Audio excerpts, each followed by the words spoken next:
ようございます。朝8時、羽田空港第3ターミナルにやってきました。今日はですね、JAL に乗ってシンガポールに行きたいと思います。荷物チェックイン終わりました。セルフでやったんですけど、すごい時間かかりました。10時の方が早かった気がする。早速ですが、もう中に入って、ラウンジで朝ごはんを食べると思います。それでは、ラウンジに行く前に、今回のフライトルートをご紹介したいと思います。はじめに羽田からシンガポールへ JL037 便で向かいます。そしてシンガポールからシドニーは SQ221 便。最後シドニーから羽田は JL052 便で三角形で帰ってくるようなルートです。本日の動画は1レグ目シンガポールまでの様子です。無事保安警察化しました。今日も早かったですね。フェイスエクスプレス使って5分ぐらいかな。では今日は搭乗口142とかなり遠いところなんですけど、その手前にあるキャセイラウンジと桜ラウンジって、いつもの定番のところに寄っていきたいと思います。ラウンジですね。でいつも通り6階のキャセイに向かっていきたいと思います。今日もエレベーター待ち人ありなんでエスカレーターで上がってきます。キャセイ桜デルタ。で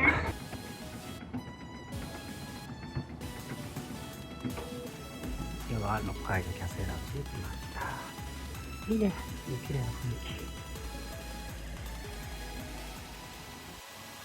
囲気。この日は平日の朝8時半ぐらいですが、全体的に人も少なめで落ち着ける雰囲気になっています。この日はダイニングエリアもまだガラガラで快適に過ごせますね。この一人席をいただきました。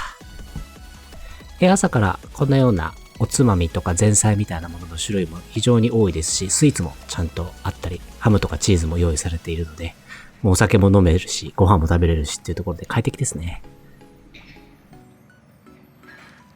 この日はたこ焼きが置いてありました。珍しいですね。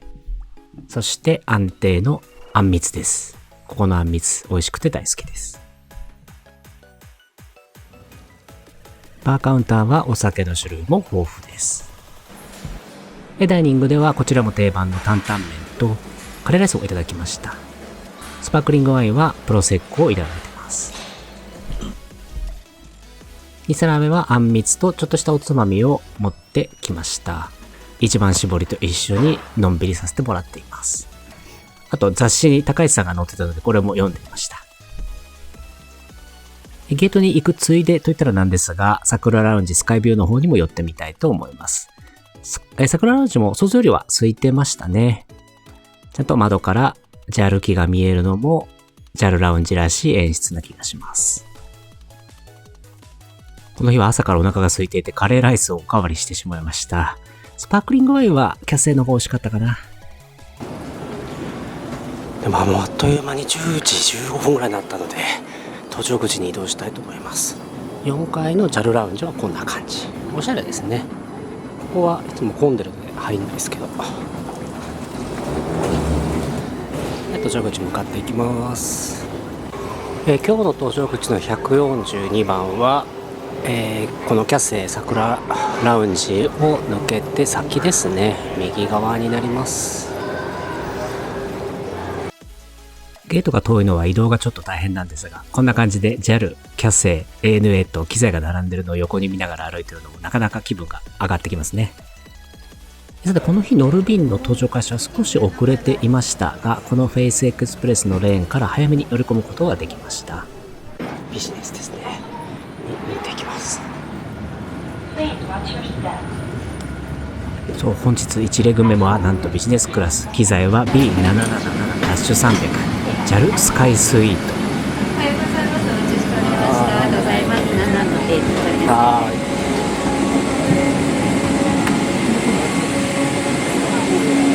ですね。来ました。久々。シートを簡単に紹介しますと、このネイビーのシートにクッション枕、アメニティ、スリッパ、ヘッドホン用意されてます。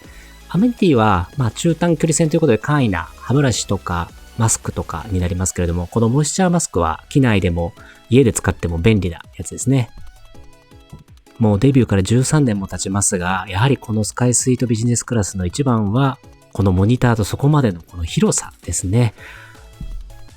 この縦の長さもいいんですけれども、意外と横も広いです。そして天井も高く感じます。JAL のシート本当に清潔で綺麗なんですが、やはり年季は感じますね。ちょこちょこと剥げてる部分があるのは気になるところではありますが、全体的には快適なシートになってます。今回のシートは 7A ということで、エンジンのすぐ近くで、ボーディングブリッジもすぐ近くに見える座席です。窓も3つもありますので、どこからでも外の景色が見えるようになっています。定刻10時55分から10分遅れて11時5分に、飛行機は移動を開始いたしました。この日は2月中旬、よく晴れた冬の晴れ空の中、飛行機は進んでいきます。滑走路の移動までの間に今回の航空券情報になります。今回は JAL のマイルを使った特典航空券になっておりまして、片道シンガポールまで5万マイルになります。基本マイル数が4万ですので、1万マイルぐらい少し高い感じで、変化していたところでうまく予約が取れたかなと思っております。予約ができたのも1ヶ月前ぐらいのタイミングでしたので、結構このマイル数って日々日々変わるので、よくよくチェックしながら取っておくと良いかなと思います。その他、税金とサーチャージで 17,500 円を支払い、発券が完了しております。春節シーズンのせいか、ビジネスクラスも満席でした。ベルトサイン点灯中は、お膝の上のお子様をしっかりとお抱きください。Attention all passengers.We will be taking a short trip. Please fasten your seatbelt tight and close, ensuring it is not twisted. Also, please return your seat back, table, footrest, personal TV set, controller, and cup holder to their original position. Passengers with a baby on your lap, please hold your baby tightly while the seatbelt sign is on. Thank you.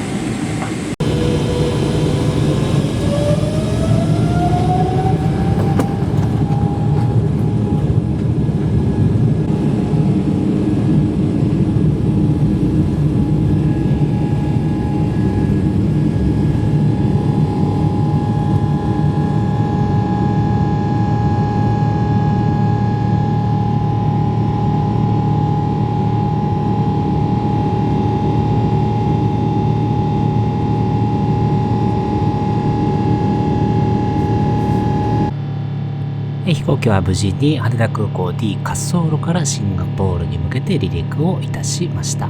時刻は11時25分頃になります。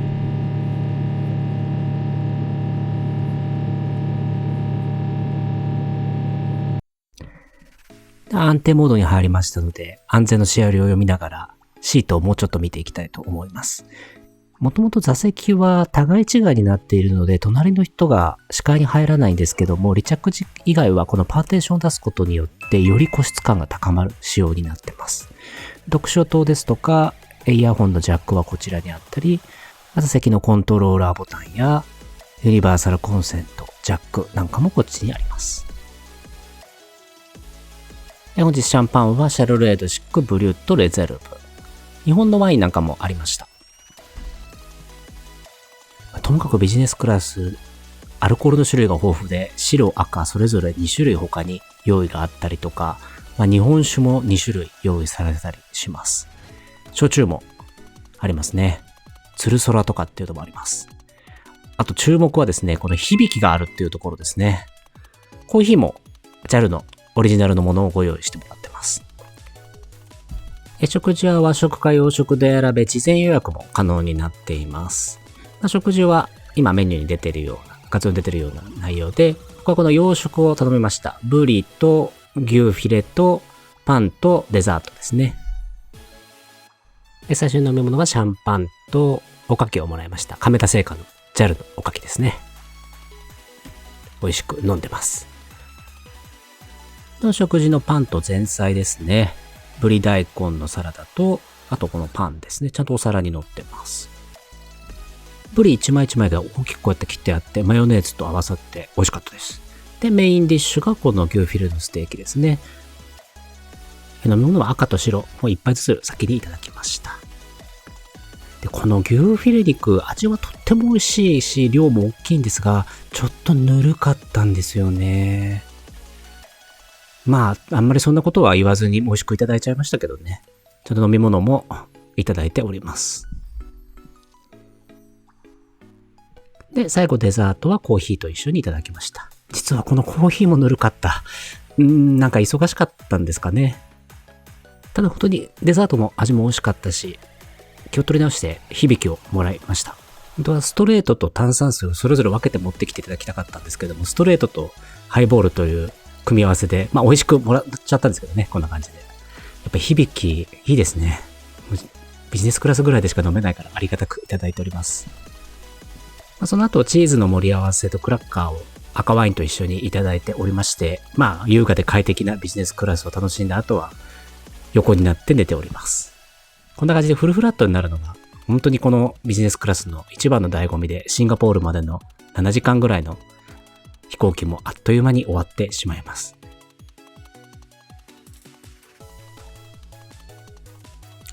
横になってふと気づけばもう飛行機はあっという間にシンガポール手前まで来ておりました。もうあっという間でもったいないぐらいの楽しい飛行機の旅ですが、まもなくシンガポールチャンギ国際空港に着陸となります。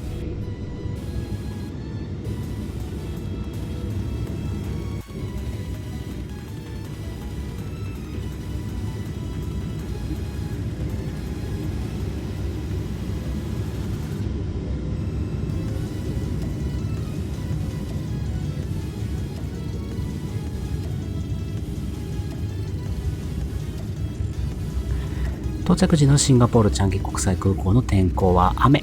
到着は5時42分と20分ほど遅れての到着となりました。ワールドアライアンスメンバー、日本航空にご搭乗くださいまして誠にありがとうございました。飛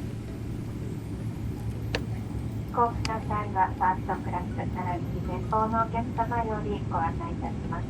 皆様のご理解、ご協力をお願いいたします。着陸後もクラスごとにゆったりと降機することができるようになっています。無事、チャンギ国際空港に到着いたしました。いや、本当にストレスのないフライトですね。機内食がちょっとぬるかったとかっていうのはちょっとありましたけども、もうそれ以外は本当に完璧な感じがします。はい、ではシンガポール入国のところに来たので、ここから入国したいと思います。もう本当にシンガポールはマジですごいよね。このスピード感やばい。もちろんそのネットで事前にウェブ入国カードはやってますけど、もう体感5秒ですよ。これでもうあとは今日は僕は14番ベルトで荷物を受け取りますけど、これで荷物を受け取ったら終わりですからね。ということで本当に飛行機降りてから15分ぐらいで市内行きのバスに乗ることができました。素晴らしいスピード感でした。ありがとうございました。JAL とチャンギ空港。では、ここからおまけなんですけれども、シンガポールで泊まったホテルを簡単にご紹介したいと思います。このバスに乗っているのには理由がありまして、今回宿泊するエリアというのが、今出ています、右側ぐらいにあるマリンパレードという駅の近くになります。大体はですね、この地図上の真ん中より左側にあるオーチャードとか、真ん中より下ぐらいにあるマーライオンとかマリーナベイサンズのあたりに泊まるケースが僕も今まで多かったんですけれども、今回は明日シンガポール航空の便に乗るという乗り継ぎに近いような使い方になるので、比較的まだ宿泊費が安いこのマリンパレードという駅のあたりにしました。ここはですね、まだチャンギ空港との地下鉄が通っていないんですが、もう2026年中とかにはこの茶色い地下鉄ブラウンラインが通るようなんですね。なんでかなり便利になるエリアじゃないかなってちょっと狙ってます。その前になんですが、今はそのバス36番のバスがつながっていますので、そのバスで移動しているというところです。では着いたところからの様子でご紹介します。マリンパレード駅の映像です。ここはですね、バスも今いっぱい来てるんですけど、空港から36番バスで1本で来れるエリアになっていて、今回ここのエリアに泊まりました。いわゆるカトン地区ですね。で、近くにはこういうなんかショッピングモールとか、この裏にはホーカーセンターもあったりとかするので、なんかなかなか便利でいいですね。いいエリアだと思います。マリンパレード駅から1区画分北に来ました。この辺りがマカトンのイーストコーストロード沿いですね。ホテルはあそこの奥にあるオレンジ色の屋根のところで、この交差点食べ物屋さんもいっぱいあるし、何よりこの裏手がI12 カトンっていう多分なんかこうショッピングモールみたいになってるんですけど、ここに元気寿司とかサイゼリヤとか一風堂も入ってれば、この PS カフェってここシンガポールで有名なおしゃれカフェなんかもあったりするので、なんか食べるものとかに困んなそうな感じがしますね。ちょうど僕は昨日春節時期っていうのもあってもう疲れたのでちょっと眺めるだけでしたけど、本当ここに入ってるところだったら全然なんか楽しそうですね。で、宿泊したホテルがこのサンタグランデホテルイーストコーストというところでした。シンガポール航空のマイルを使って2万円ぐらいだった気がします。お部屋はこんな感じで、ありがたいのが冷蔵庫の中にコーラとかの飲み物とスナックが無料になって置いてありました。もちろんお水もあったので、2万円にしてはベッドも大きく清潔でいい感じだなというところです。さっきご紹介の通り、今はバスしか通ってないですけれども、タクシーでも近いですし、地下鉄も今後通っていくホテルになるので、結構おすすめかもしれないです。この日はちょっとプールに入るのに肌寒かったですが、プールも屋上にあります。ということで、ここまででシンガポールで一泊したホテルも合わせてご紹介いたしました。ここまでご視聴いただきましてありがとうございました。次回、シンガポール航空、なんとスイートクラスの動画をアップしようと思っておりますので、ぜひチャンネル登録、いいねをこちらの動画でしていただいて、次回動画もお楽しみにお待ちください。どうもありがとうございました。